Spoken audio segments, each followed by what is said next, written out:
Hey there everyone, welcome back to Utility Sports and welcome to my Eastern Conference standings predictions. Now we're going to talk about this in a little bit of a different way. We're going to talk about kind of who I think the 3 to 6 seeds are. We're going to talk about the play-in winners, play-in mix, outside the play-in bottom of the conference.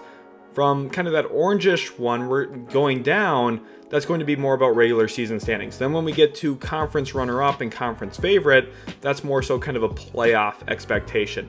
Anyone in the 3 to 6 seeds, potentially they could win a playoff series, and who knows, maybe one of those 3 to 6 seeds could perhaps win the conference throughout the regular season, have the best record. Doesn't mean that they're necessarily the favorite going into the playoffs, and we'll kind of talk about that more as the video goes on, but we're going to jump right into it here. So I'm not wasting any of your time. Make sure to leave a like, subscribe to the channel for more, hit that notification bell, and let's jump into it with the first team I want to touch on, and that is the Cleveland Cavaliers. Now you might say, well, where are you going to put Cleveland? Could you put them in the play-in winners race, or are they kind of one of the better teams in the conference? I'm putting them in the 3 to 6 seed. Now they're going to start the year likely without Jarrett Allen. That is a big loss for them, but I think it does allow them some opportunity to explore potential lineups with Evan Mobley playing some more center. Now probably not full-time center, but part-time center. Maybe some center minutes with Dean Wade on the floor with him, where you kind of have these two hybrid bigs. Mobley is kind of the rim protector behind Wade. Wade is the floor spacer next to Mobley to kind of open up the court a little bit more. They did have some big offseason additions. George Niang, who actually has the best winning percentage this decade, which I couldn't believe when I saw that statistic from StatMuse. That's absolutely insane. And then also they brought in Max Strus, who I think is a pretty nice signing for them. Clearly the Cavaliers needed more shooting, needed more perimeter spacing and wing talent as it comes to the perimeter shooting topic, and they got that this offseason. They maybe overpaid for it a bit, but at the end of the day, what's on their roster is now better. And I think they did upgrade. Last year they kind of fell into this tier. Of course, had a very disappointing first round of the playoffs, but I think they're going to be a good team this season, and a team that is, I think, a lock to be in the top 6 in the Eastern Conference. And to be honest, if we were talking about this just from a regular season perspective, they would maybe be here conference favorite, but ultimately 3 to 6 seed is where I could technically kind of see them being when it comes to the playoffs, but they're going to be a top 6 seed for sure. Then let's talk about Philadelphia. Definitely a lot of questions around them. I think that they are a very good team, though, nonetheless. I want to point to the year that Ben Simmons didn't show up and they got James Harden in February. That team still won 51 games. They were very, very good. And that was really before the emergence of Tyrese Maxey. So I still expect the 76ers to be a fantastic basketball team this year, and I would be pretty surprised if they're not. Even with the whole James Harden saga, whether he's playing or not for them, I think the Sixers will be very good. And I think if Harden's playing, they do have a legitimate shot to being in one of these categories. Now, I wouldn't ultimately put them there. They're probably the 3rd best team in the conference if James Harden is fully engaged, bought in. And I'm not sure that's going to happen at the time I'm recording this. But either way, it doesn't make me feel like they're a lock to be a finals team or anything, even if he is. There is still some flaws with this team. They did lose George Niang, who we just mentioned for Cleveland. And ultimately, you know, they still have a guy like PJ Tucker, who is basically a zero on offense unless you leave him open in the corner.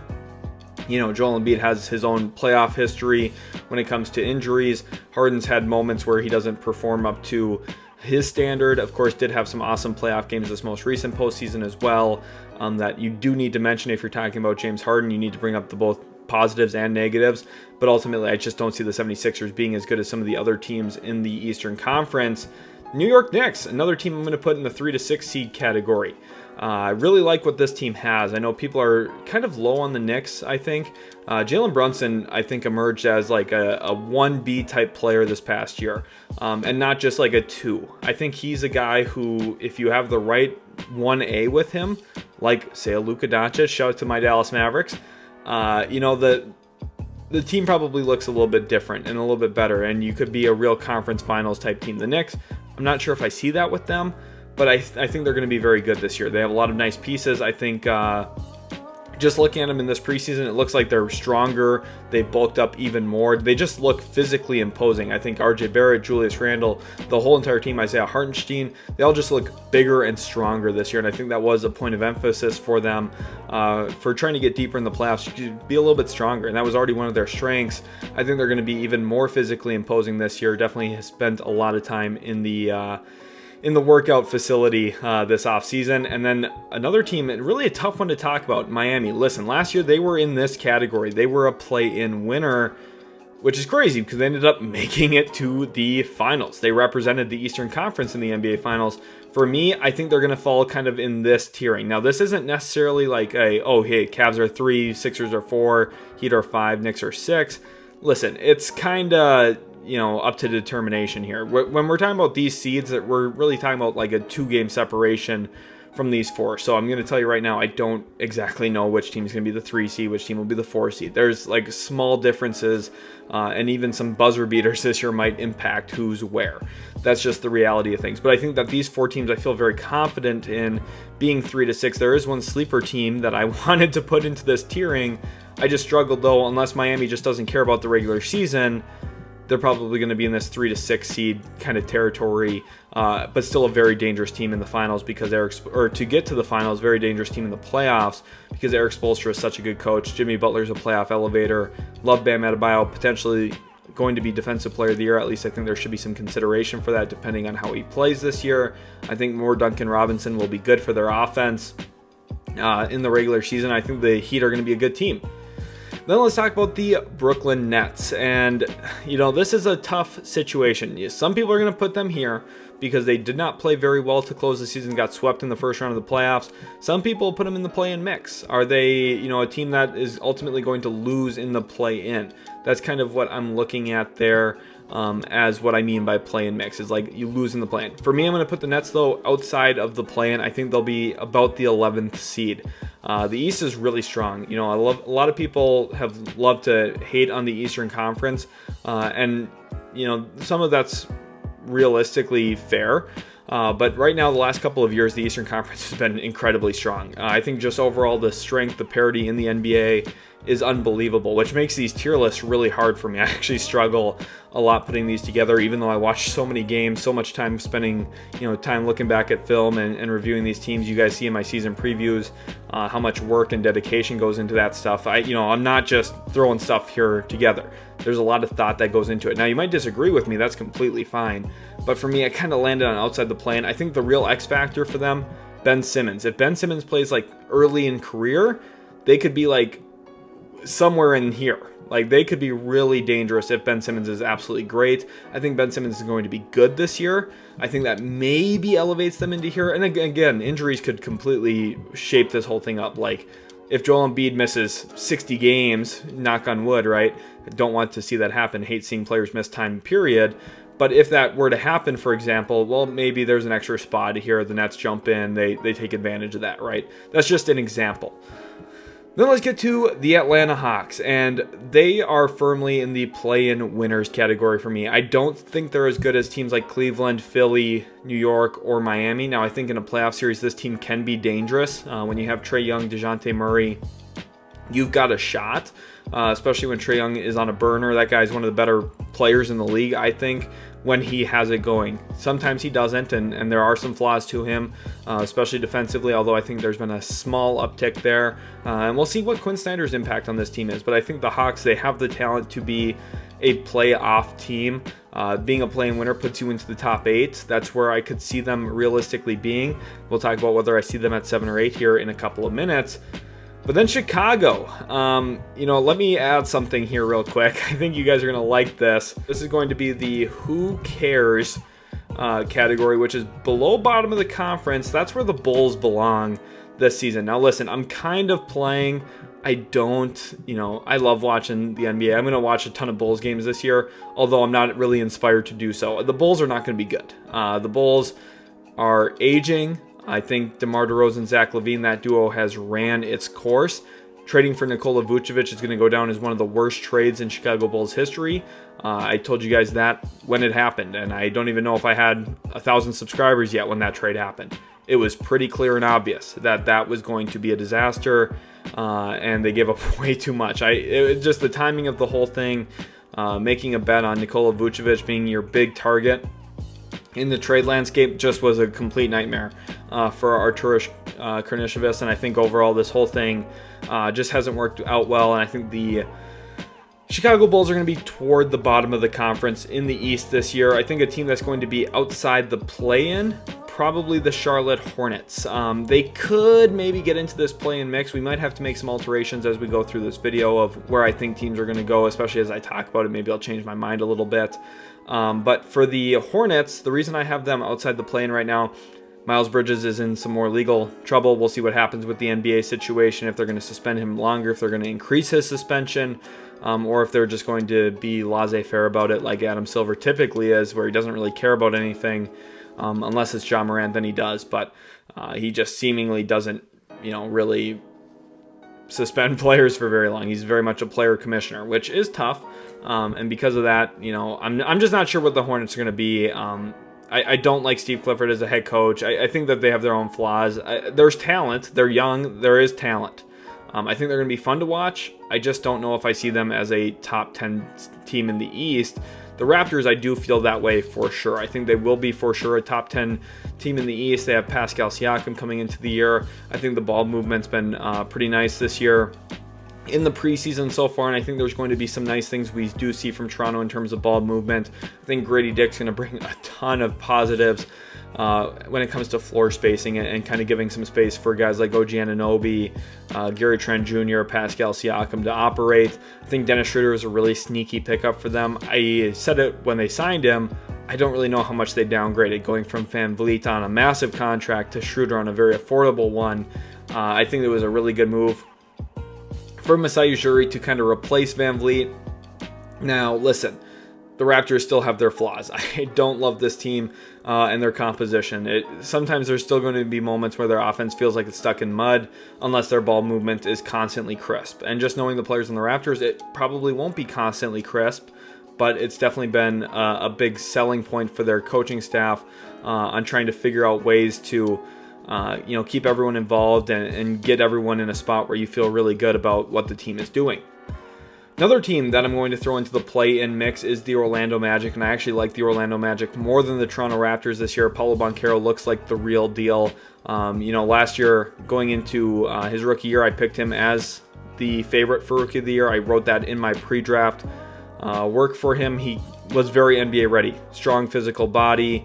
I think he was built in terms of his actual physical frame better than anyone else in his class to kind of step in and impact winning and impact positive play immediately in the NBA. And I think there's been some more positives than even I was expecting pre-draft. So I'm hoping to see him continue to take steps forward, get better, and continue to improve his game. I think a lot of that's going to rely on efficiency, and part of that is giving more spacing to Orlando. Jett Howard, I think, is going to help with that depending on how much he plays this year. We'll see. Being healthy is going to be important for them. Wendell Carter, Jonathan Isaac, just to name a couple. Of course, Markelle Fultz in there too. And then really Franz Wagner. I think Franz Wagner could have a massive breakout season. For me, he's already kind of broken out. I just look at him as a really great young player. But I don't know if the rest of the kind of NBA media, if the rest of the NBA fanfare, whatever you want to call it, is aware of how good that kid is. He's really, really good. And because of that, I think that, they're going to be right in the play-in mix. And if they ended up being a play-in winner, I could see it, right? I really could. So, we'll see. And remember, too, this is kind of like the Magic could maybe have a higher seed going into the play-in than Atlanta if things go well. So, who knows? Detroit here, I've got outside the play-in. I think they will be a little bit better than bottom of the conference. I do like the idea of having Cade Cunningham there for a full year. If it were up to me, I think it might even play out like this, where Detroit might just be better than Brooklyn and Charlotte. Now, Brooklyn, these two teams are very close to me, so I could realistically see either of them being the top dog in the outside the play-in mix, whatever you want, 11th seed, right? I think that the Pistons are going to be very good, though, with Cade Cunningham. Don't believe any of the Killian Hayes hype right now. Just don't. It's preseason. Just please trust me on that. I know he's looked really good in the preseason, but I'm just telling you, the shot making probably won't sustain. He's typically at the bottom of pretty much every shot making list throughout the year. I just don't know if I'm going to rely on him shooting the ball very well. I do think Jaden Ivey off the bench is a crazy weapon that really shifts the way that that Pistons team is going to play off the bench. They're going to probably play very fast, and I trust Monty Williams a lot as a coach to kind of write their rotations, play their best guys and put them in positions to win more than we've seen the Pistons do in recent memory. Now here's the team I've really wanted to talk about, and it's the Indiana Pacers. Where am I going to put them? Am I going to put them up here? Probably not. But I'm telling you, I wanted to put them into this category so bad because I am a big believer in what the Pacers have done. Rick Carlisle is a good NBA head coach. At one point, I would say he was great. I do think, as the league has kind of continued to grow and expand and evolve, I think Rick Carlisle may be regressing a little bit as a coach, but I still think he's a good coach. And they have one of my favorite players in the league to watch, Tyrese Halliburton. I think one of the best point guards in the league, period. It didn't say young. You don't have to say it because he is just flat out one of the best point guards. In my Indiana Pacers season preview, I highlighted how great this team is. I love all of their pieces. They're deep. I think they're talented at the top. I think Buddy Hield, Miles Turner are very underrated players. Obi Toppin is a really good high upside get for them. I liked him quite a bit. I think that this Pacers team has a lot of nice pieces. Jarris Walker might have a fantastic rookie year as well, surprise some people. The Pacers did really well this entire offseason, getting Bruce Brown. I can't speak enough about how good of a contract that was for them, given the way it was structured and how everything worked out with the way they used their cap space. Just really a genius offseason for the front office in Indiana. I see them as a top 8 seed. I see them as a team that's going to make the playoffs. Now, when you get into the play-in, right, you lose 1 or 2 games and you're bounced out. So there is a little bit of concern about, if you're talking play-in mix, like any of these teams here, Orlando or Toronto, could easily replace Indiana or Atlanta given one good night of basketball, right? That's just what it kind of comes down to. That's the way the play-in works, is it devalues the other 82 games and basically puts an emphasis on 1 game or 2 games, which I don't like. That's not the way I would go about it. But that's the way the NBA is going about it. So because of that, there is a little bit of, possibility here that one of these teams flips out. But for me, if one of these teams here, Cleveland, Philly, the Knicks, or the Heat, have some issues that I don't foresee, Indiana would be my team to jump up. Washington Wizards, another really fun team to talk about. They're probably going to be the worst team in the Eastern Conference this year, but that is completely by design. I love the direction the Wizards are going. I think, Michael Winger at some point is going to win Executive of the Year. All of his decisions this offseason have been phenomenal. I think trading Bradley Beal for what he got was an A-plus effort. They traded a really bad contract with the no-trade clause and got value. It's just shocking to me that they were able to pull that off. I really like their Jordan Poole gamble. Worst case, they just eat the money on it and picked up an extra asset for Chris Paul, which I didn't know was out there for him at the age he's at. Great job again by Washington. And I just think overall what they flipped Porzingis for, everything that they've been able to pull off has just been really smart. They kind of got out of mediocrity, out of what is usually called NBA hell or NBA purgatory. They got out of that, and they're now in a spot with a clear direction. That direction is going to include a lot of losing, but that's okay. They've got time for Bilal Coulibaly, who I think was a great draft pick. He's going to have some awesome moments this year. I really like the combination of Kispert and Avdia. The center minute's going to be rough. I don't think Daniel Gafford is a true good starting center in the league. I think he's a really high-end backup center. So there is still some real flaws with this team. But overall, I do like kind of the direction the Wizards are heading in long term, but this year there's going to be some downfalls. Now we get to the big question of the video. Conference favorite versus conference runner-up. Notice I've got the Celtics and the Bucks. And remember, this is the part of the video where I'm talking about the actual playoffs. What team here between these two will I think represent the Eastern Conference in the NBA Finals? And a lot of people really like the Milwaukee Bucks. I understand why. Dame and Giannis is an absolute cheat code. A lot of people look at the history of the Celtics and say, look, that's a great franchise. They've got 2 high-end wings in Tatum and Brown. They've got some other nice, intriguing pieces. So really, there's a big divide right now. I think most people are leaning the Milwaukee Bucks. My answer is the Boston Celtics. And you could say I'm kind of drinking the Kool-Aid a little bit of the Boston Celtics, but that's how I feel. Obviously, then the Bucks become the conference runner-up. And the reason I land this way, and you might have questions about this, for me, Boston, the 2 wings are going to be really tough for Milwaukee to match up with right now. You're asking, what, late career Jay Crowder to guard Jason Tatum for 30 minutes a night? Or is Malik Beasley going to be tasked with guarding one of those 2 guys?